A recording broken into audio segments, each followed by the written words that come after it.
Als het gaat over openbaar vervoer. Als het gaat over de ontwikkeling van het platteland. Over de leefbaarheid van de kernen. Over de demografische ontwikkeling. Als het gaat over de industrie. Ja, er zijn zoveel dingen die wij gemeen hebben. Dat is zeldzaam. Was dat ook een reden om toch eens hier te gaan kijken? Exact. De 2 commissarissen zijn ermee begonnen. Ik ben al 12 jaar gedeputeerd, dus ik ben al eens meer deze kant of Groningen geweest. Maar het was echt... wij moeten ook veel meer samenwerken om een vuist te maken. Dat men in de Randstad ook eens denkt in Den Haag van... daar moet er ook wat gebeuren. Want is dat in het verleden misschien wat te weinig gebeurd? Als provincies buiten de Randstad met de vuist op tafel? Individueel zie ik het wel in Groningen bijvoorbeeld.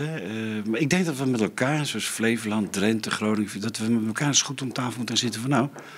die problemen moeten wel mee geholpen worden. Want anders dan gaat er toch een heel stuk hier kapot.